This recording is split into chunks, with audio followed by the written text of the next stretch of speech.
денешното интервју за порталот Курир разговараме со дополнителниот министар, заменик министар за финансии, госпоѓата Елена Петрова. Добар ден, госпоѓа Петрова. Добар ден, благодарам за поканата за ова интервју. Вака сега на почетокот да започнеме со извештаите, оние редовни извештаи на Светска банка, на меѓународните институции. Деновиве Светската банка го објави редовниот извештај за Западен Балкан, според кој македонската економија има нешто типично за последниве 7-8 години, односно најниска стапка на раст во однос на 6 останати земји во регионот. На што се должат ваквите состојби и отстапувања во Македонија? Зошто заостануваме со економскиот раст зад останатите држави од регионот? Точно, значи, она што го видовме уште кога Државниот завод за статистика ги објави податоците за четвртиот квартал од 2023 година. Сега се потврдува и во извештајот на Светска банка. Македонија има катастрофално ниска стапка на економски раст во 2023 година, само 1%, најниска од сите земји во регионот на Западен Балкан. И за жал тоа не е ситуација само оваа година, значи тоа е тенденција која што се провлекува и од минатите години, значи во сите минати години Македонија заврши со најниска стапка на економски раст во однос на земјите во регионот и далеку под просекот во овој регион. Сега на што се должи ваквата ситуација и ваквото заостанување во економскиот раст? Значи, економските политики и мерки и јавните трошења во сите овие години беа лоши, несоодветни и не поттикна економски раст. Значи, тоа е причината за тоа што имаме ваква катастрофална стапка. Во поглед на јавните трошења, значи алокациите на средства од буџетот и користењето на средствата од задолжувањата и на внатрешниот и на надворешниот пазар, треба да бидат насочени кон структурни развојни реформи за да можат да го поддржат економскиот раст. Таа развојна компонента на тие средства се гледа доколку тие се насочени и се кон реализирање на јавни капитални инвестиции, бидејќи јавните капитални инвестиции предизвикуваат зголемена економска активност и во градежниот сектор и во другите сектори во стопанството и со самото тоа се генератор на економскиот раст на земјата. Но информациите и податоците покажуваат дека ние немаме реализација на јавни капитални инвестиции во последниве години. Значи има некои проекти, проекти во делот на транспортната инфраструктура, регионални депонии за отпад, прочистителни станици, водоводни мрежи и слично. Меѓутоа, реализацијата на тие проекти заостанува. Значи, во целина, повеќе од половина од тие проекти се или се во целосен застој, или се реализираат со некоја бавна динамика. Значи, тие не овозможуваат, не повлекуваат зголемена економска активност во стопанството и не можат да генерираат економски раст. Исто така, како што споменав, значи, оваа катастрофална стапка на економски раст се должи и на лошите економски мерки и политики кои не поддржа економски раст. Тука не мислам само на оние директни финансиски поддршки од буџетот, туку на сите економски мерки и политики кои што се насочени или беа насочени кон компаниите и требаше да бидат насочени кон активностите на компаниите поврзани со инвестиции, иновации, извоз и слично. Значи, не е потребно да потенцираме некои статистички податоци. Доволно е да се симнеме во бизнис секторот и може да се забележи дека нашите компании немаат силни инвестиции, не се конкурентни на глобалниот пазар заради тоа што имаат високи трошоци и ниска продуктивност, не се структурно поврзани соодветно секторите во стопанството и слично. Значи, оттаму се должи од тие лоши политики, лошо управување и лоцирање и реализација на јавните капитални инвестиции се причините за ниската стапка на економски раст. Госпоѓо Петрова, актуелната влада дава појаснување дека во изминативе 4 години менаџирале повеќе кризи, а кога нели се менаџираат кризи не може да се фокусираат на раст. Они велат дека успеале да го задржат стандардот на луѓето преку пораст на платите и пензиите и антикризни мерки. Како ги коментирате овие тврдења на владата? Па мислам дека ваквите образложенија и оправдувања се несоодветни, бидејќи во изминативе години кризи не постоја само во Македонија, истите кризи, истиот контекст, општествен, економски, политички беше присутен во целото опкружување, во сите земји во регионот. И затоа не можеме да речеме и да кажеме дека кризите се причина за нискиот економски раст, туку напротив, причина за тоа е лошото управување со кризите.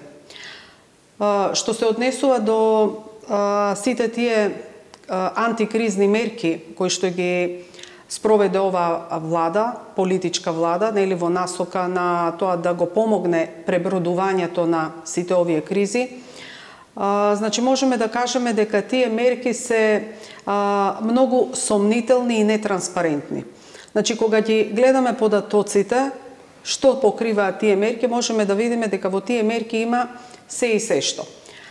Например, како по таа ставка ковид и антикризни мерки се водат исплати од 344 милиони евра кон државното предпријатие ЕСМ, а има исплати и кон други државни предпријатија кои што се загубари, кои имаат големи расходи, непродуктивни трошења и значи по таа ставка им се дадени исплати од буџетот со цел за покривање на нивното неодговорно и недомакинско работење.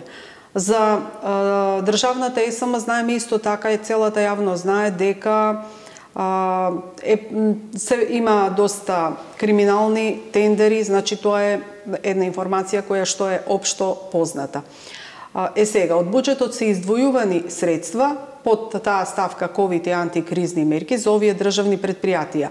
Издвојувани се со цел за или со наводна цел дека на тој начин, да речеме, кај ЕСМ ќе се покријат трошоците за струја, наместо да паднат на грбот на граѓаните, но во суштина, во пракса, тие средства во државната ЕСМ се трошени за плати на вработените, значи наместо да се прават рационализација и други мерки за поефикасно работење и намалување на загубите, средства се користени од буџетот за покривање на тие загуби и тие средства се прикажани како антикризни мерки. Понатаму, што се однесува до антикризните мерки, и Државниот завод за ревизија во своите извештаи посочи на тоа дека има злоупотреби во користењето на средствата дадени како финансиска помош на компании во време на COVID, значи во 2020 година. Значи, тие средства во определени случаи се користени ненаменски од страна на компаниите на кои што им се доделени. И има бројни други примери кои што покажуваат дека сите тие средства што се водат под таа ставка ковид и антикризни мерки се многу сомнителни, а на крајот и сите тие трошења на буџетски пари се нетранспарентни. Недостасува отчет, значи на нас не се пласираат бројки колку се потрошени средства, но кои се постигнатите резултати, прашање е кои се постигнатите резултати и кои се постигнатите ефекти од трошењето на тие средства. Значи, ако биле наменети за од подобрување на животниот стандард на граѓаните, ние не гледаме подобар животен стандард на граѓаните. Значи да, номинално се зголемуваат платите и пензиите, но куповната моќ на тие плати и пензии е помала, недоволна заради тоа што кумулативниот пораст на трошоците за живот, односно стапката на инфлација расте побрзо отколку што е тој номинален пораст на платите и пензиите. Или сите тие подршки дадени на компаниите. Ако биле тие ефективно искористени подршки, ние ќе имавме нешто повисока стапка на економски раст, а не да бидеме на ова дно во делот на економскиот раст. Да преминеме на буџетот. Вие споменавте несоодветни јавни трошења. Каков одраз имаат споменатите состојби врз јавните финансии и буџетот? Па состојбите со јавните финансии со буџетот се навистина загрижувачки. Ако кај стапката на економски раст сме на дното по катастрофално ниската стапка на економски раст, на врвот сме по однос на тоа колкава е буџетската дупка и колкава е задолженоста што е создадена во изминатите 7 години. Значи имаме една обратна тенденција, додека стапката на економски раст е ниска и стагнира, буџетската дупка, буџетскиот дефицит расте и задолжувањето, јавниот долг исто така расте секоја година. Буџетскиот дефицит секоја година од 2020 година наваму изнесува повеќе од половина милиарда евра, значи повеќе од 500 милиони евра. И овој буџетски дефицит произлегува од тоа што постои секоја година имаме голем дисбаланс, многу помалку собрани буџетски приходи во однос на тоа што се потрошените буџетски средства. Во делот на тие буџетски расходи постои несоодветна структура. Значи тие расходи во себе вклучуваат тековни расходи, плати, пензии, социјални трансфери и други тековни расходи и капитални расходи. И постои некое така наречено златно фискално правило дека буџетскиот дефицит треба да биде помал од капиталните расходи. Но кај нас секоја година е обратно, значи кај нас буџетскиот дефицит е поголем од капиталните расходи, што покажува дека тој дефицит или сите задолжувања не се користат за капитални намени, туку напротив се користат за сите овие тековни трошоци. И во тие тековни трошоци, покрај тоа што споменав, плати, пензии, трансфери социјални кон фондот за здравствено осигурување, фондот за пензиско осигурување и слично, значи влегуваат и други потрошени средства кои што можеме да речеме дека се изветреани средства, кои што немаат никаква можност да бидат на некој начин да имаат некакво повратна материјализирана вредност. Значи, еве ги споменавме тие 344 милиони евра дадени на државната ЕСМ. Понатаму имаме над 200 милиони евра што се дадени аванси за коридорите 8 и 10. Имаме 27 милиони евра платени казнени пенали заради неповлечени средства од кредитите што се доделени од меѓународните финансиски институции, платени надоместоци во арбитражни постапки. Значи, од таму произлегуваат тие огромни буџетски трошења кои што ја создаваат таа буџетска дупка или буџетски дефицит кој секоја година е повеќе од 500 милиони евра. И тој буџетски дефицит секоја година доведува до тоа да постојано се задолжуваме и постојано да расте јавниот долг. 2023 година ја завршивме со јавен долг од 8,4 милиарди евра и со тоа што е генерирано како нови задолжувања и нов јавен долг во овие 3,5 месеци од оваа година, веќе јавниот долг надмина 4 милиарди евра. И тоа, значи, имаме и одредени задолжувања, долгови кои што се уште и не се вкалкулирани во јавниот долг што се објавува, значи постојат одредени обврски на јавноправните органи и тела во јавниот сектор кои не се вкалкулирани во јавниот долг, а кои изнесуваат околу 1 милиарда евра. Тука треба да ги додадеме и каматите кои што треба да се плаќаат на ова задолжување, овој огромен јавен долг, кои во наредните 5 години ќе изнесуваат вкупно околу 1,8 милиарди евра. Значи, ние имаме едно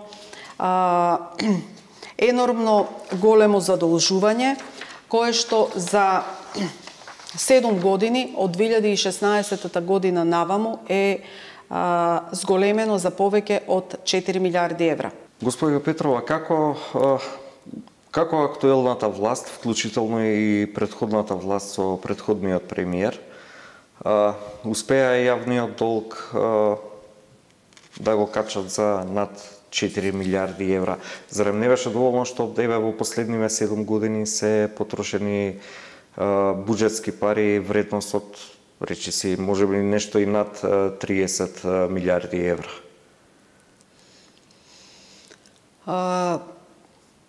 Тоа е навистина огромна сума на потрошени буџетски средства, а ние и граѓаните на Република Македонија не можат да видат за што се потрошени тие средства. Немаме никакви капитални инвестиции, значи кажавме не се реализирани никакви јавни капитални инвестиции. Граѓаните не видоа ништо ново, никаков автопат, подобрени или нови здравствени капацитети, некакви инвестиции во образованието и во инфраструктурата. Значи ништо немаме видливо, завршено, за да кажеме дека ете буџетските средства се потрошени и ќе останат како материјализирани вредности за сите граѓани и за денешноста, и во денес и за идните генерации.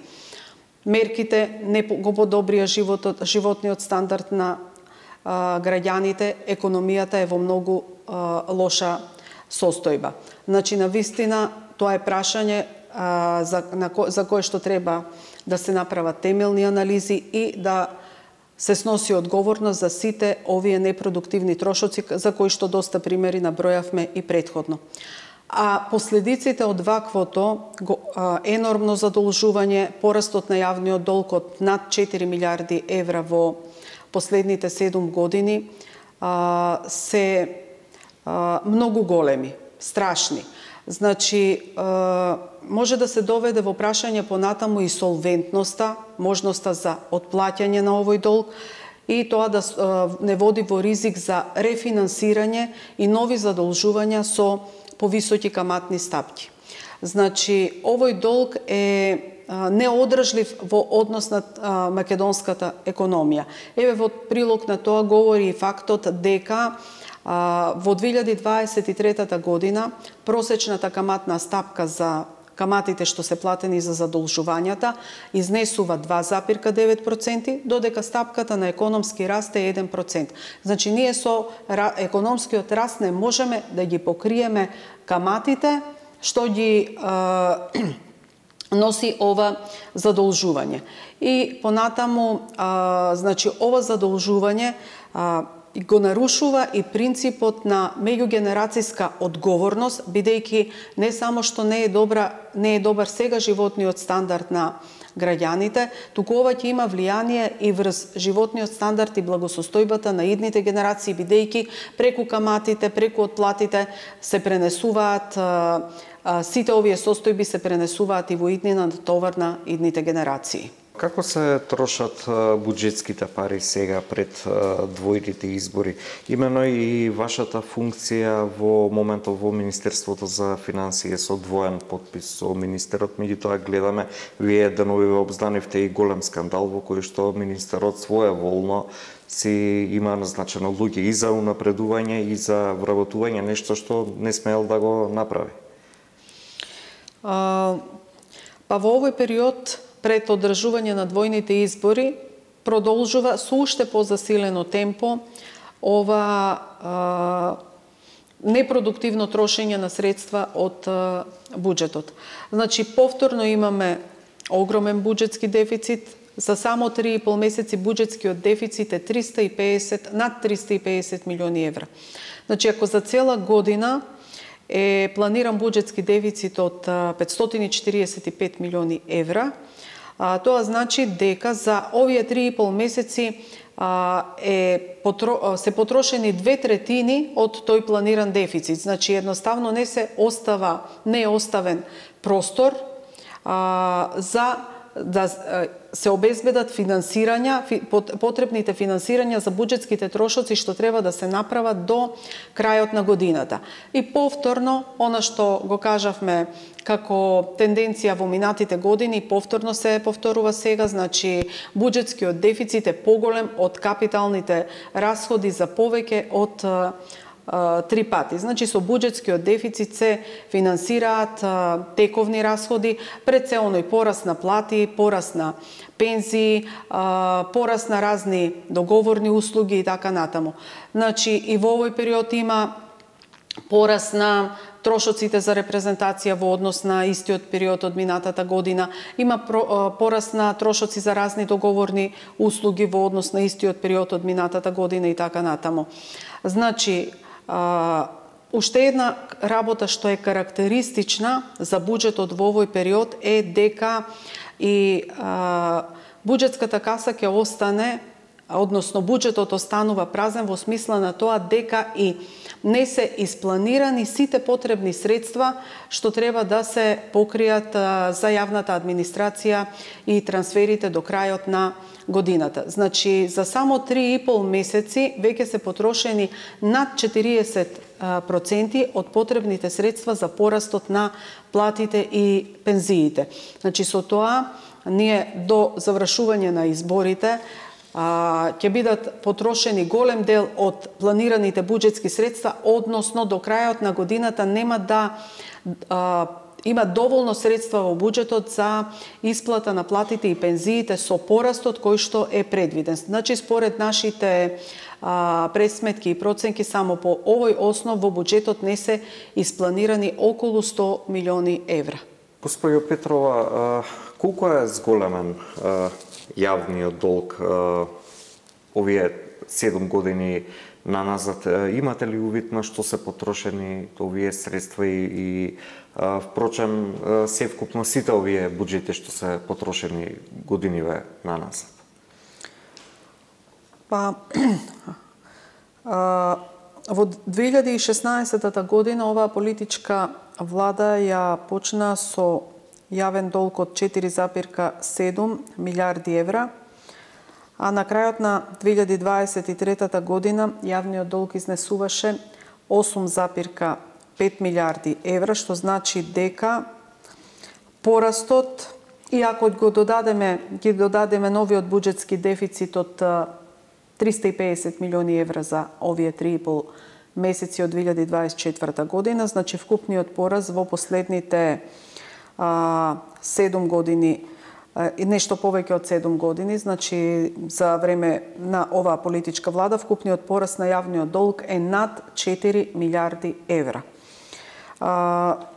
Зашто се потрошени тие пари? Значи овие 4 милиарди евра задолжувања на македонските граѓани и идните генерации и вкупно потрошените средства во сиве овие години од околу 30 милиарди евра.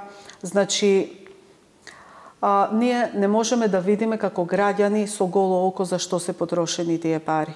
Значи, немаме никаква нова инфраструктура, транспортна, железничка, немаме нови здравствени капацитети, немаме некои вложувања во опрема и други инвестиции кои ќе значат подобро да се справуваме со загадувањето, кои ќе значат подобро да се справуваме со климатските промени, капацитети кои што и вложувања кои ќе овозможуваат поголема енергетска ефикасност.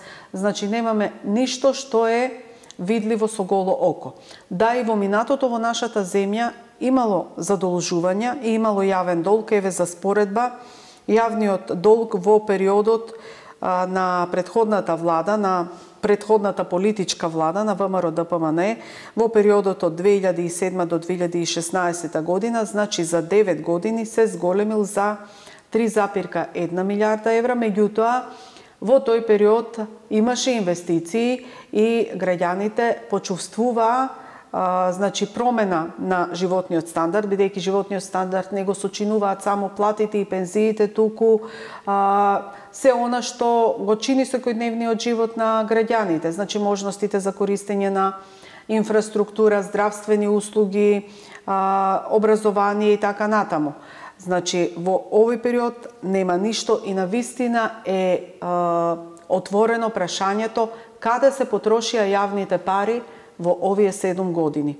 За ова прашање треба да се направи една длабока ревизија, што е потрошено, што е постигнато со тие пари и треба да се сноси одговорност заради тоа што не само сега, туку идните генерации на Македонија ќе го носат товарот од целото ова задолжување, камати и останати трошоци кои што ќе паднат на товар на буџетите во следните години. Госпоѓо Петрова, ако е ваква буџетската дупка за овие 3,5 месеци, што може да очекуваат граѓаните до крајот на годината?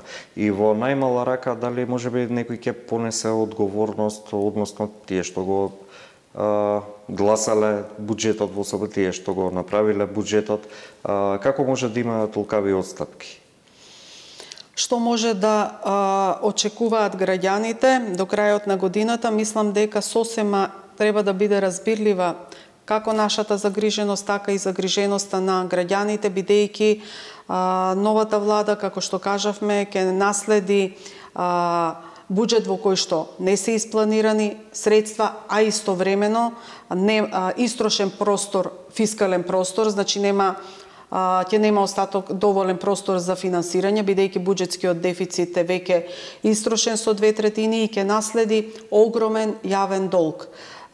Новата влада веднаш значи ќе треба да пристапи кон еден ребаланс на буџетот и една консолидација на буџетските приходи и буџетските расходи за да создаде можност нели да се реализира, да има едно тековно работење до крајот на годината и тоа ќе треба да биде првенствено со кратење на сите непродуктивни трошоци.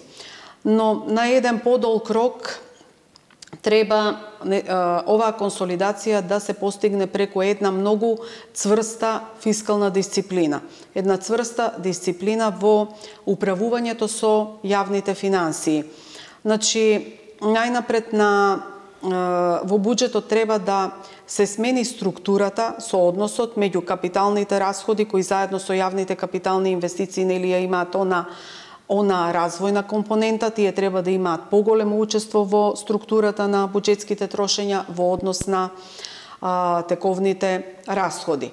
Понатаму, капиталните расходи и јавните капитални инвестиции треба да бидат да се засноваат на стратешките развојни приоритети на земјата, за да испорачаат определен економски развој како што е потребен според стратегиите за развој на нашата земја. Потребно е да има едно силно управување, цврсто управување со капиталните јавни инвестиции, што се покажа во досега дека не постои, бидејќи видовме нели дека сите инвестицијски проекти, односно најголем дел се во застој, во бавна динамика. Значи, во сите фази треба едно професионално управување, почнувајќи од планирањето, проектирањето, реализацијата, следењето на ризиците, превземањето на корективни мерки доколку се случат некои неочекувани настани и така натаму. Потребно е добро да се и навремено да се користат сите кредитни линии, значи што се склучени веќе договори со меѓународните кредитни институции, бидејќи во досегашниот период, како што кажавме, заради некористењето на кредитните линии, ние наместо да ги користиме средствата, плаќаме казнени пенали, ни пропаѓаат средства, си ги повлекува назад ЕУ или се повлекуваат и неповратни средства како што се грантови и слично. Понатаму, во делот на тековните расходи, она што ќе се алоцира од буџетот, како политики и мерки за поддршка на компаниите. Исто така треба да биде усогласено со стратегиите за развој на македонската економија. Значи со стратегии и за постигнување на конкретни цели во делот на подобрување на технолошкиот развој на компаниите, подобрување на капацитетот на човечките ресурси кои треба да го обслужат стопанството и така натаму. Во делот на тековните расходи, голема и можеби најголема ставка се и расходите за јавната администрација, кои исто така треба да се рационализираат преку зголемување на продуктивноста, ефективноста на јавната администрација, преку професионализација, дигитализација и така натаму. На приходната страна на буџетот треба да се обезбеди многу поголема мобилизација на буџетски приходи, за да не постои овој јаз меѓу буџетските приходи и буџетските расходи. Таа мобилизација треба да се обезбеди преку зафаќање од сивата економија, но и преку намалување на оној даночен јаз што постои во реалниот сектор, преку создавање, подигнување на она што представува даночна свест и даночен морал во општеството, на што ќе се влие преку целосно подобрување на целиот општествен контекст и зголемување на довербата во владата и во државата.